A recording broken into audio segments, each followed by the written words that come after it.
I was 16 when it started, so that was 9 years ago. I think during that time, I had a lot of feelings of anger, of kind of, why are you letting this happen to me?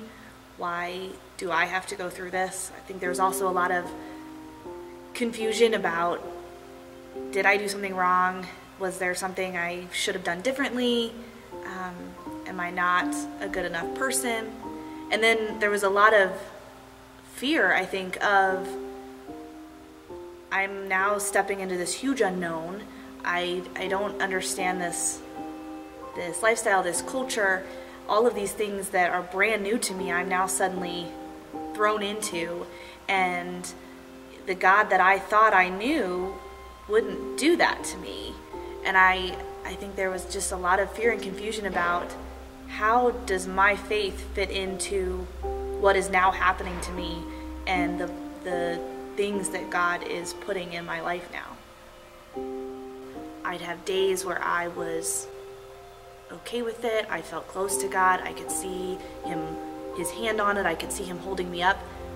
And then the next day I might be in tears all day long. I lost a sense. I don't think anyone that hasn't gone through it can fully understand how devastating that is, especially a sense that I had depended on all of my life. I felt like not only did I lose my hearing, but I lost the majority of who I was, because so many of the activities that I was so heavily involved in, I had to take a step back from and either stop it completely or suddenly try to figure out new ways to be able to do them. I think losing my hearing brought me to a place with God that I couldn't have gotten to without it. I wouldn't trade that development, that intimacy, that closeness, that best friendship that he and I were able to have because of this. I wouldn't trade that for anything. I wouldn't trade it to get my hearing back. And I think a lot of it was lessons that I needed to learn so that I could be that much closer to God. The second part, I think, is being able to tell other people.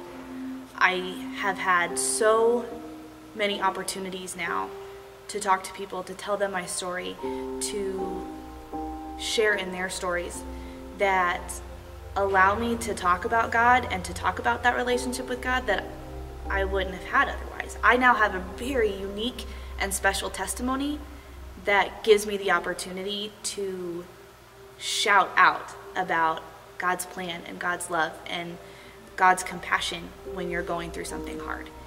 And I think that both of those are probably distinct purposes for what happened to me. If you're going through something right now, I want to tell you from my own personal experience that God is right there with you. He knows what you're going through. He understands. He is big enough to handle your tears. He's big enough to handle your complaints. Anything that you're feeling, he can handle. So talk to him about it. Tell him about it. Let him be your best friend, your hope, your comfort, everything that you need. When you're going through it, it's hard to see that there's a bigger purpose behind it. And I get that. I know that. But if you can just trust him long enough, there's going to come a time when you're going to meet somebody that's going through the same thing. And you're going to be able to say to them, hey, I know what you're going through. And maybe that right there, that second, is part of the reason that God has put this in your life. So that you can be the person to tell them, I know what you're going through. Let me pray for you. Let's pray together. Let's talk to God together about this. Because I get it too. And maybe you get it in a way that no one else can get it. And you can be there for that person in a way that no one else can. And then maybe another person's going to come into your life that you can talk to. And suddenly you're going to be developing this testimony that is powerful, that is unique, that is special. And you're going to start to see the whole plan that is formulated behind it to give you a story that can ultimately give God the glory.